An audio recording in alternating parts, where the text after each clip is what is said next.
OCD recovery is going to be very bumpy along the way. You're going to have moments where you think, oh, I've cracked it. I've suddenly got over all of the things I was stuck on for years. And then suddenly, boom, it shifts, it latches to a new fear or a new physical anxiety symptom comes out of nowhere. I remember when I was suffering from health OCD, I thought, oh my God, this like tingling in my hand or something won't ever go away. And then I'd come to accept it and made peace, and it finally gone. And then I had like a random pain somewhere else around an organ that you think is going to be imminent death. Well, that's how the journey goes. And that's why OCD recovery involves working on unconditional self-life and other acceptance, particularly for health OCD. It'd be unconditional self and life acceptance, accepting yourself and your situation, as well as accepting the condition. And it's just a fact of life. It's a kind of a process, an internal transition through resisting through your old way of thinking. Albert Einstein's quote, where he talks about the thinking that gets you into the problem isn't the same thinking that's going to get you out of the problem, is very much what recovery is like. Because in recovery, you have become fixated on trying to fix and solve your way out of all the problems that you've had in your life. And then when it comes to OCD, you're applying that internally in your head to your problems, which is just causing this sort of murky water in your head. If you've got a stick in a river and it was in a pond and it was all with murky water and you were sort of trying to clear it up by spinning the stick round, all that happens is all the mud and everything moves around, it just gets dirtier and dirtier. And that's exactly what happens in your mind in terms of you're trying to fight those thoughts and getting more and more muddled and more confused, more lost in that cortisol soup, as I often say on here. So you've got to think about rolling with these punches because you're going to get them. And with physical anxiety, I must have had thousands of physical anxiety symptoms. Ones that you never hear online, that barely get covered, that you'll find in one random thread of a forum where somebody has got one and then my OCD would go, yeah, he's got it, but yours is slightly different. That's what it's going to do. So you've got to be really realistic about accepting anything. Now, that doesn't mean you have to bolt down acceptance. I've got to accept everything to get recovered. I've got to perfectly accept. No, you've got to transition through to more accepting in general, which loosens that tight grip in your head. That fused-like state, that sort of locked-up state, is going to gradually glide apart as you start demonstrating to the brain bit by bit that it doesn't need to be on high alert 24/7, even when you're bloody dreaming, coming in with intrusive thoughts and the realness factor of in a dream of harm-related fears of maybe you killed someone in your dream and it feels you wake up in a sweat and it feels so damn real and you can't tell the difference, and then you tell yourself, if only I hadn't had that bloody dream. I get it.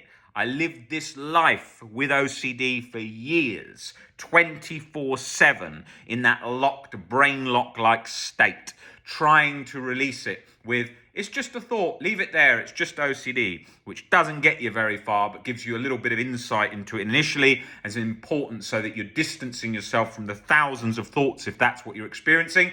Or if you're with just one latch thought, a little bit of insight, but certainly doesn't guarantee the release of that fused-like state that comes from acceptance, which gets right under those core fears, gets right under that chronic guilt and chronic anxiety 24/7 simmering away in the background. And it is indeed a simmering, because you are going to feel that sort of fizzing away in the background where you're at every party, everything that you're doing in life, and you just think, if only this bloody thing went, I'd give anything to get rid of this, because my whole experience mentally is just this buzzed-like state instead of a nice happiness, which I used to remember in the past, if you can. And then you think, oh my God, I wish I could go back to the way I was before, but you can't because you haven't got a time machine.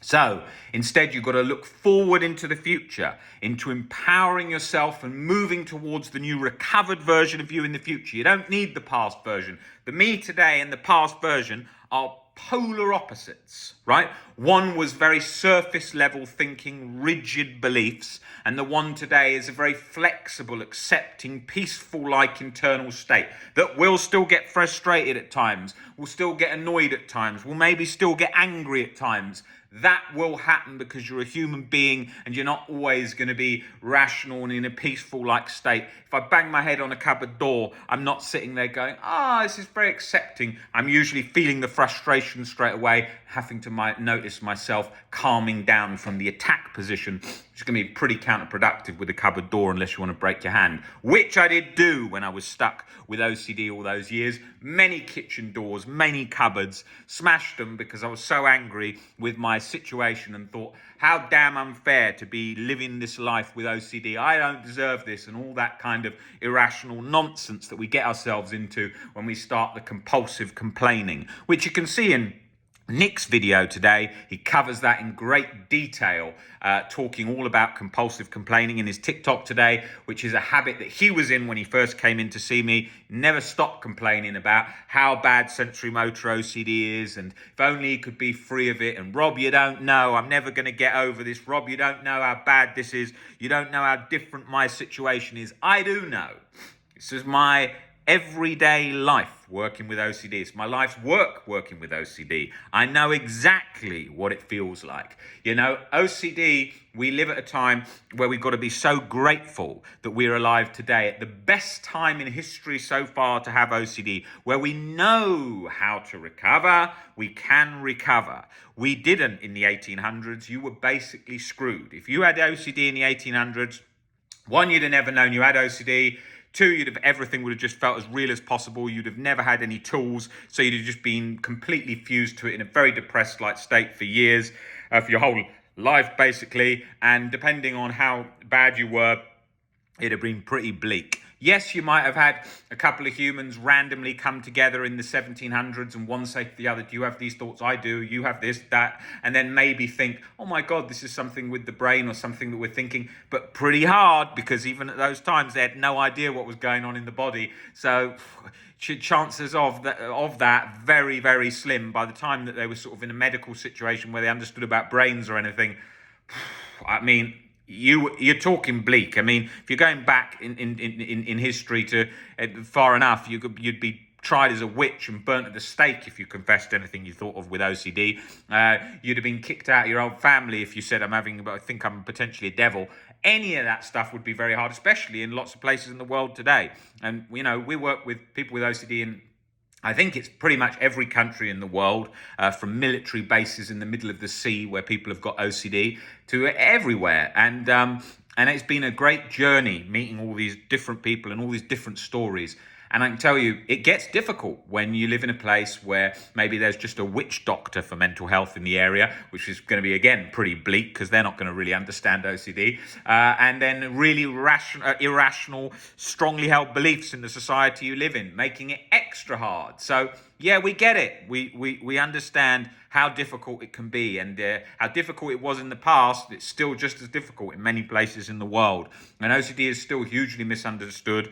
And many people who talk about understanding OCD today still don't understand it, because their main motto is thoughts are thoughts, you've got to leave it there, just let it float in and float out. Well, if you have OCD and you're fused, locked to something that feels 100% real, like you're never going to get better from, and that it's definitely not OCD, because that's its usual trick, how it feels, well, thoughts are thoughts is about as useless as a vitamin C tablet for pneumonia. It's not going to really do anything, right? It's going to be completely pointless.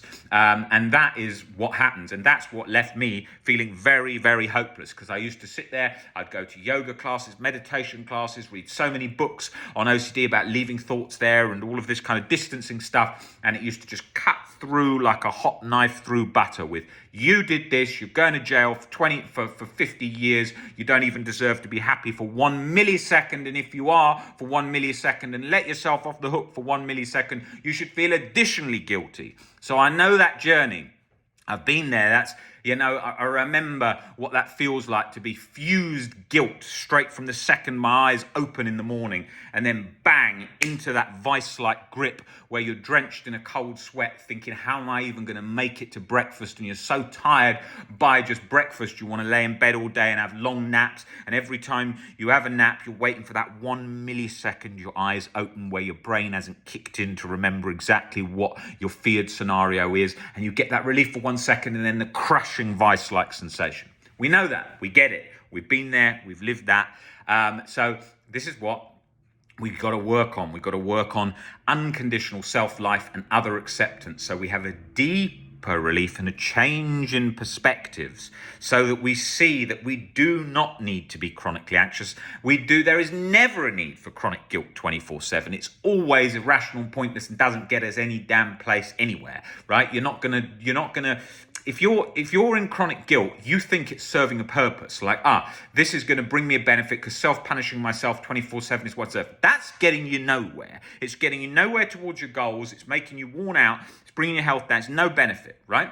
So we've got to look at why do we need to punish ourselves 24/7? And we've got to look at, hey, even in a lot of these worst case core fears, getting rejected by everyone, going to jail, how bad is that? Is that terrifying? Is that unbearable? Do some people stand that? And start chipping away at all these irrational beliefs associated till we start to see, hey, these things are lies. It's not so scary. Even if we have a lot of the diseases, people are accepting of them in a more peaceful state than we are of fearing it. Fear is a liar, it's a bully, it's an illusion. It's got its benefits in the short term, but in the long term just becomes an emotional train wreck. So we've got to really think about learning to stop catastrophizing, to bring ourselves back to that baseline default inner peace that we once knew.